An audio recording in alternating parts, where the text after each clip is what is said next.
Ребята, вы вернулись на канал World Inside Out, и сегодня у нас эксклюзивный контент из самого горячего города на Земле, из города Кройдон.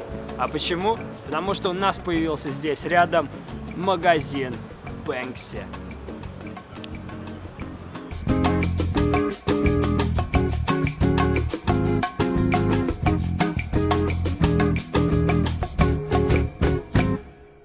Итак, что же открыл в Кройдоне Бэнкси? Бэнкси открыл магазин, как сказать, своих произведений, можно так сказать. И этот магазин называется Gross Domestic Product, на русском языке ВВП, который как переводится, Сашуль?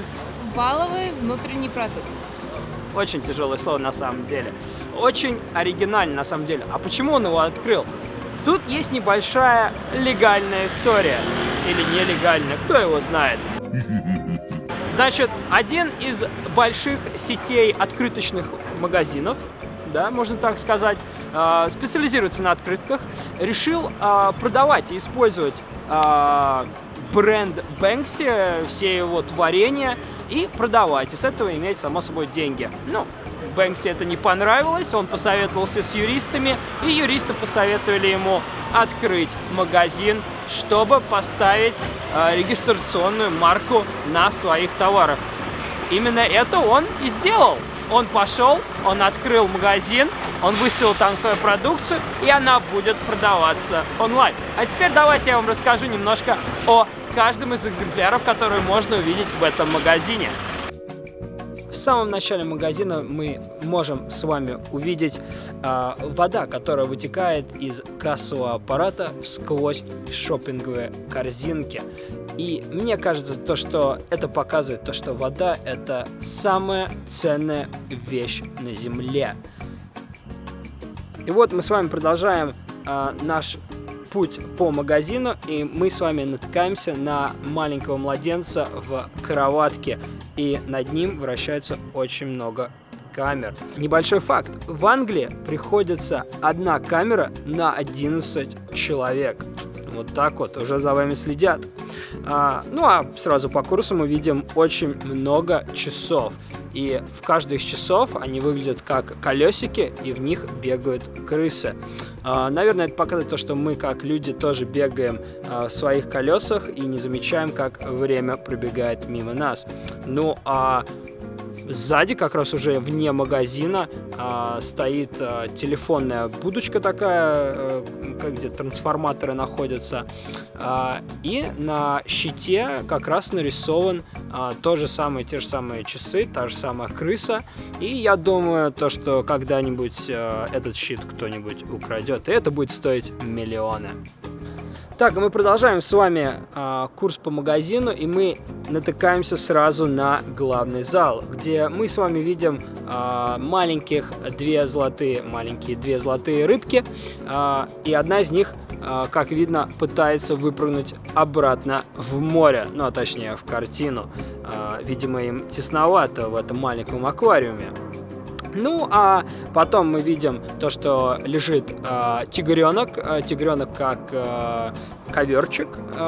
И этот тигренок, небольшой факт, он как маскот из хлопьев, Kellogg's, так называются они.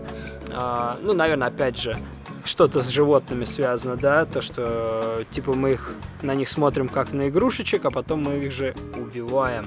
Ну, само собой, очень много картин Бэнкси, которые связаны либо с войнами, либо с какими-то беспорядками. Ну, и есть две подушечки, на которых написано то, что, наверное, нужно уже перестать брать советы от подушек. Как вы знаете, очень много подушечек, на которых написано «Love», да? Ну, а потом мы продолжаем по этой же комнате, и мы натыкаемся с вами на утят. Маленькие утята бегут за мамой, ну, а мама у нас оказывается средством для туалета, да, вот так вот. И, конечно же, мне кажется, одна, опять же, из главных экспозиций — это маленькие деревянные иммигранты, которые одеты в разные как бы профессиональные одежды, да, и мама передает своего младенца как раз вот в одну из фур, которая, само собой, потом через Ла-Манш, точнее, через туннель провозит их. Опять же, мне кажется, это очень связано то, что у большинства людей как раз нету возможности переехать, да, и на самом деле очень много таких, как говорится, ярких людей, да, которые могут придать какую-то ценность другим странам, да, и им нужно приходить к таким мерам, увы. Ну и потом мы переходим уже с вами в другую комнату, где уже как-то потемнее, да, и здесь висит бронежилет, который одевался певцом Стормзи, как раз для кого сделал Бэнкси этот бронежилет для концерта в Гластонбери, главном концерте Великобритании. Ну, как видите, бронежилет вернули, и в нем уже сделали дырки от пистолетов. Ну, а посерединке стоит как раз могила, где написано то, что это конечный путь, где мы все будем. Ну, и мы продолжаем с вами дальше, и мы сразу видим то, что стоит очень много продукции, и это как раз та продукция, которую Бэнкси собирается продавать онлайн, и даже входные коврики, которые, как можно заметить, сделаны из спасательных жилетов, которые использовали иммигранты. Это, правда, настоящие жилеты. И эти коврики с этой тканью можно будет купить онлайн. Ну, а также вы видите известную граффити, которая на телевизоре, где ребенок ловит пыль. Это как бы там снег, но это вместо снега это вот пыль. Так, ну и мы с вами переходим в последнюю комнату, где опять вы можете заметить, лежит очень много жилетов, какая-то небольшая такая строительная комната, и на столе лежит строительный уровень. На английском он называется Spirit Level. Слово Spirit имеет очень много значений, и именно если переводить его прямолинейно, то это звучит как алкоголь, да, как спирт.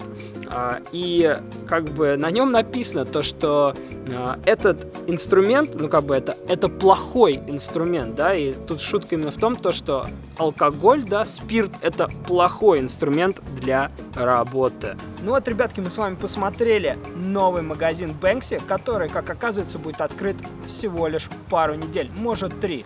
Так что, кто его знает, может следующая точка будет именно рядом с вами, так что будьте бдительными. Как я хочу вообще закрыть эту историю? Зачем Бэнкси хочет это все сделать, провернуть данную операцию, да, открыть онлайн-магазин и продать некоторые из продукции? Он хочет, чтобы собранные деньги от всех продаж пошли на покупку новой лодки для перевозки иммигрантов. Как оказывается, главная лодка, на которой перевозили мигрантов в Италию, была отобрана итальянскими полицейскими. И как бы все, как бы операция провалена, и само собой, как вы видели из некоторой продукции, очень много связано именно вот с мигрантами и так далее. Я надеюсь, вам понравился наш сегодняшний выпуск, хоть он и вечерний. Пожалуйста, подписывайтесь к нам, ставьте колокольчик и ждите следующих выпусков.